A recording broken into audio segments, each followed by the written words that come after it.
Hi everybody and welcome. I'm Mike Werner and today we're going to be talking about the preparation of the operating budget. We're going to be doing a budget for a company called ABC Manufacturing Inc. for the first quarter of 2021.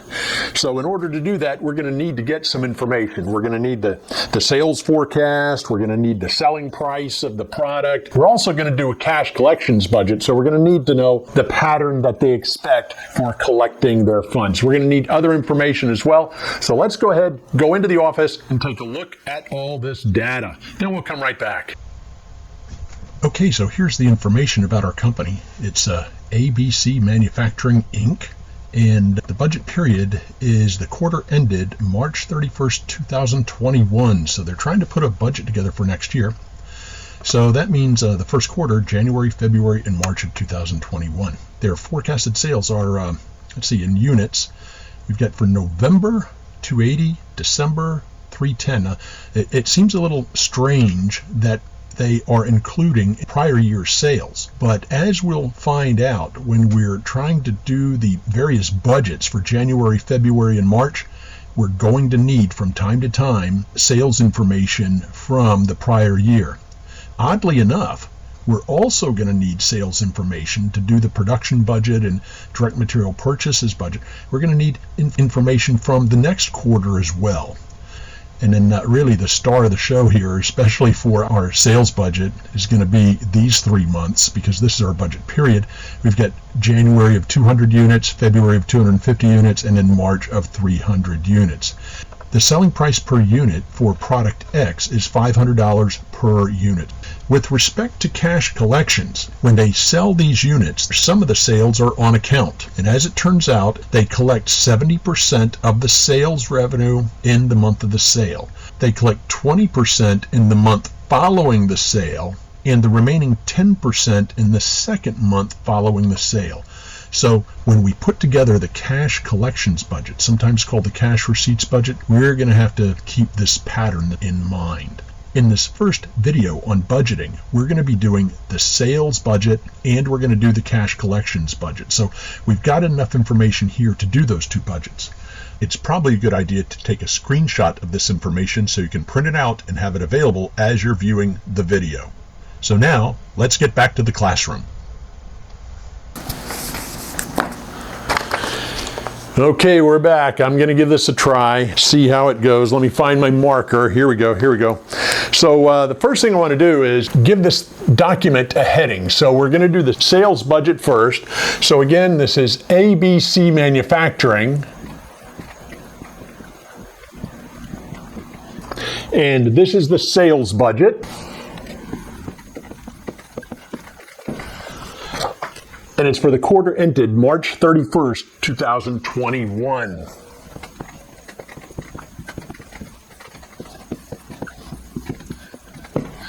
So there we go. We've got our heading.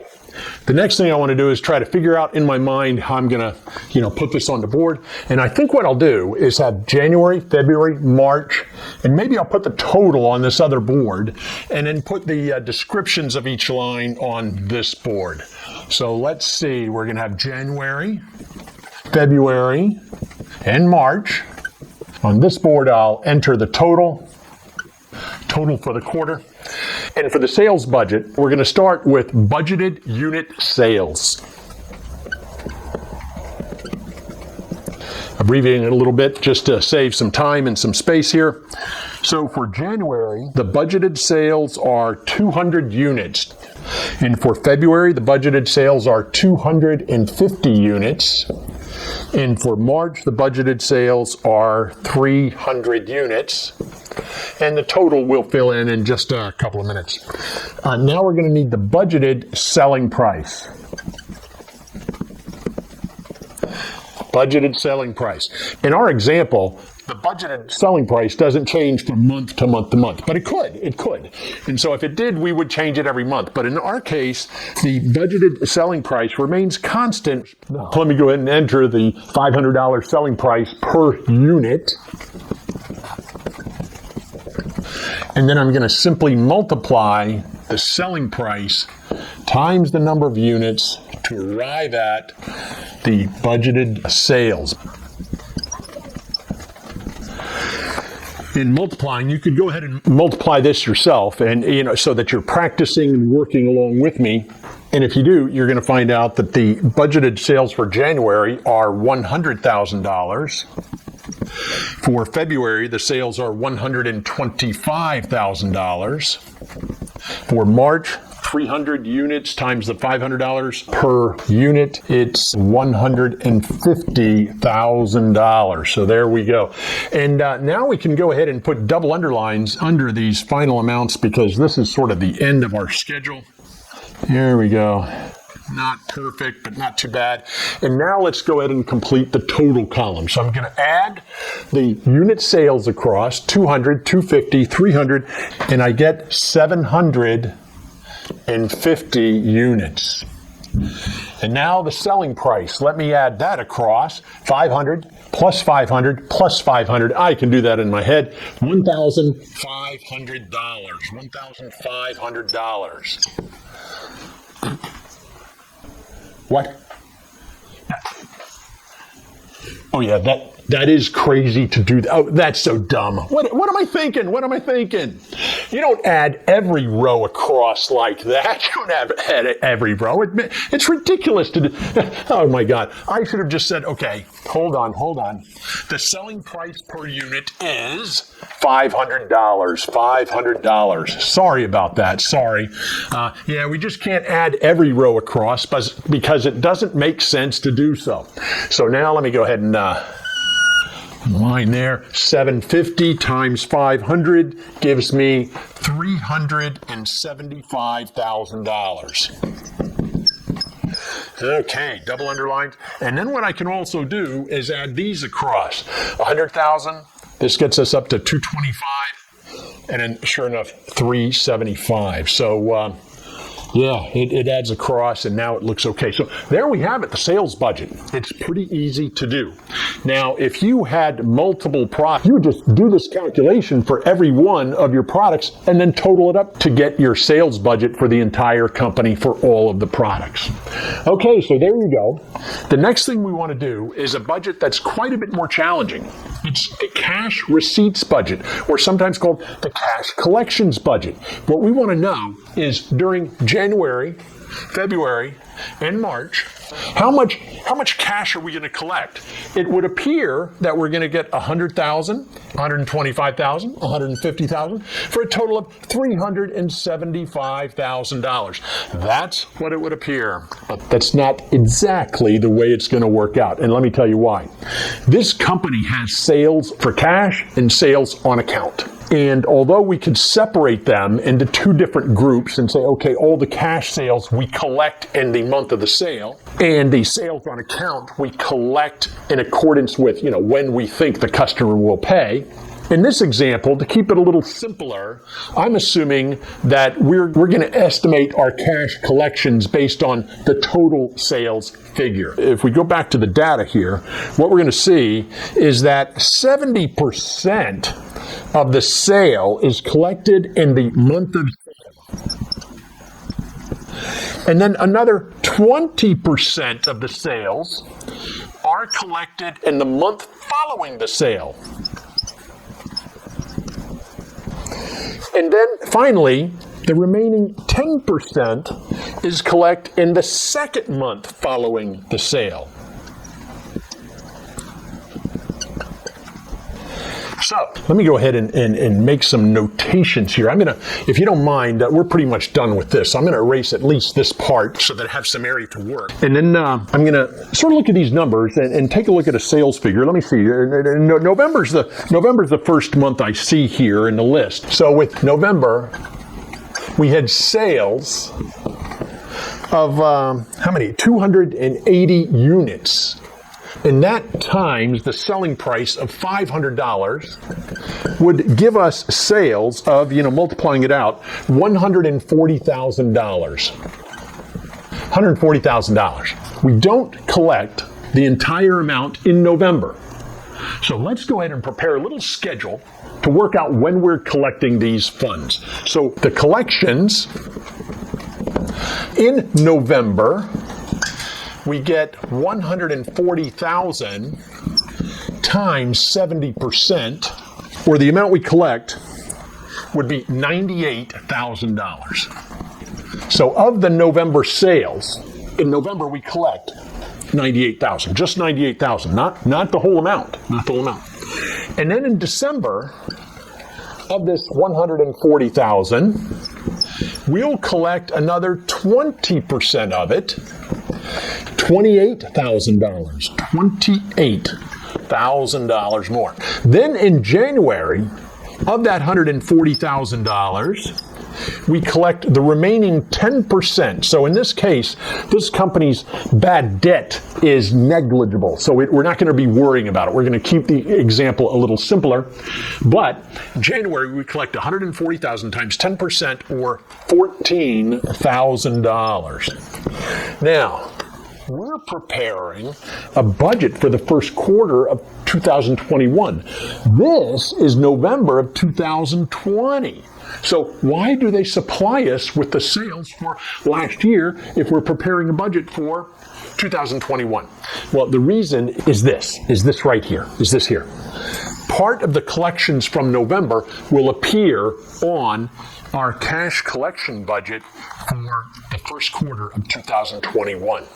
With respect to December, in December, we'd get 70%.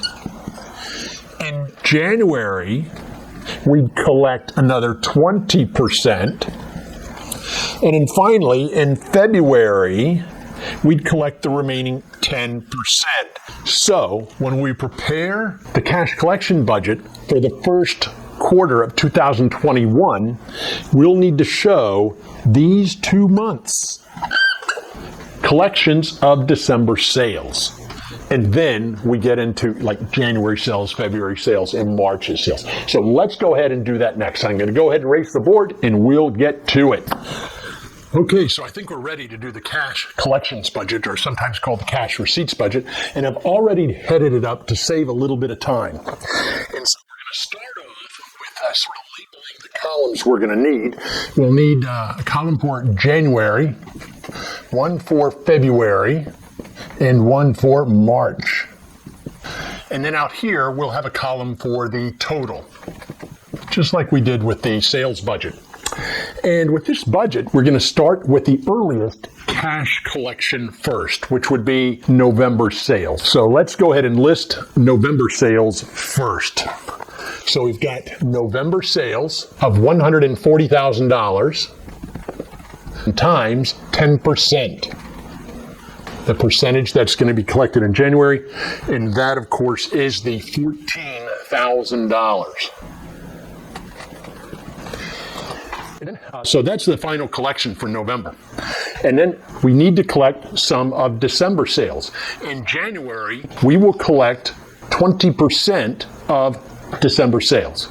So December sales of $155,000 times the 20%.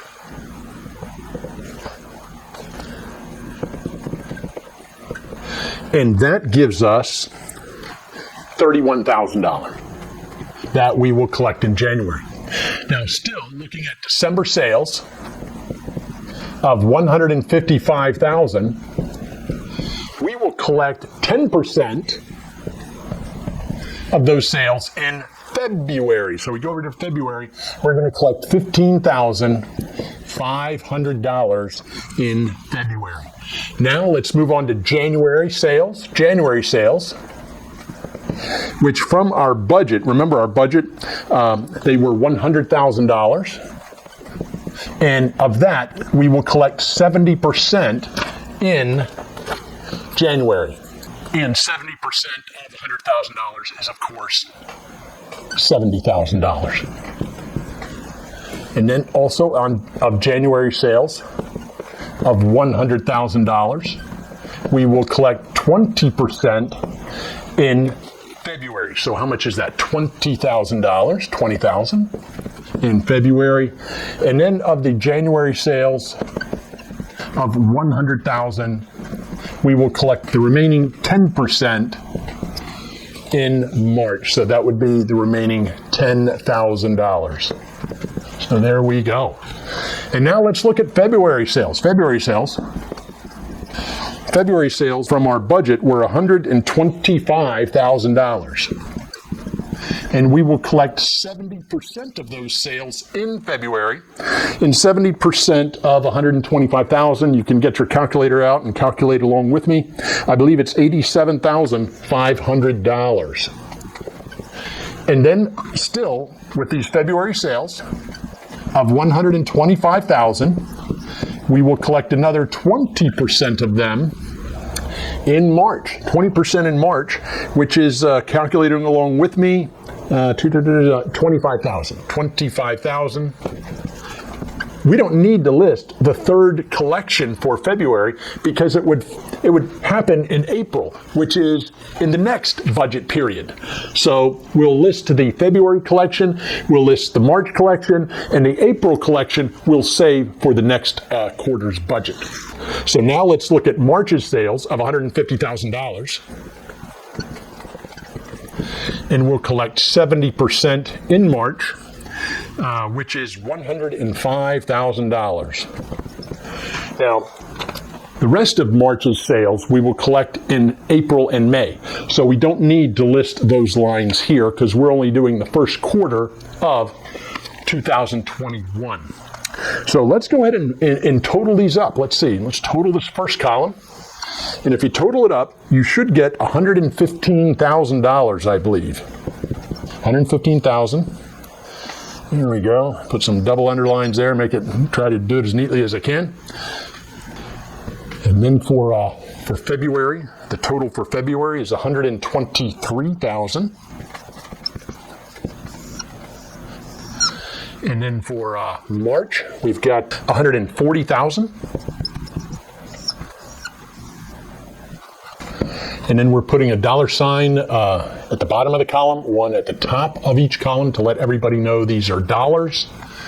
And there we go. There we go. We pretty much got it done with the exception of this total column. But before we get to that, I want to check to make sure it's okay. Each month's sales takes 3 months to collect. And if that's the case, in every one of our months, we should have 3 collections. 1, 2, 3, 1, 2, 3, 1, 2, 3.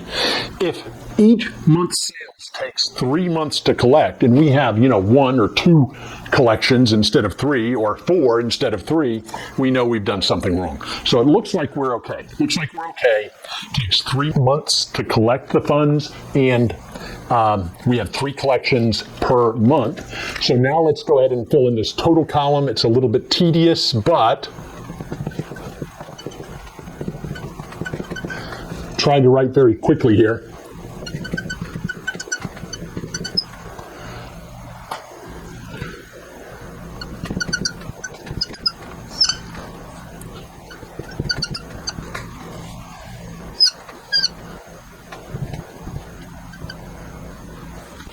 So if we add it all up, it's $378,000. And if you add across, it should also be the $378,000. If they don't add across and down, in other words, if they don't cross split, that means we've done something wrong. So there you have it, the cash collections budget. A few minutes ago, we did the sales budget, and you'll notice that the sales amount does not equal the amount that we collected. For January, the sales were $100,000, but we're collecting $115,000. And that's because there's a lag between the time the sale takes place and when we collect the funds. And what we're collecting in January is a lot of last year's November and December sales dollars. In February, the sales budget reflected $125,000, but we only collected $123,000. So again, the amount collected does not equal the sales. And then finally, in March, the sales budget for March reflected sales of $150,000, and yet we will only collect $140,000. Because of the lag between the time the sale is made and the time the collection is made, the sales amount and the collection amount will differ. Okay, so we've done the sales budget, we've done the cash collections budget. We have 3 more budgets to do. We have the production budget, the direct material budget, and direct labor budget that we're going to do for this series of videos. What I'd like to do now is end this video at this time, so thank you for tuning in. And if you found the video informative, please give it a thumbs up. So this is Mike Werner from Miami saying bye for now, and I'll see you in the next video.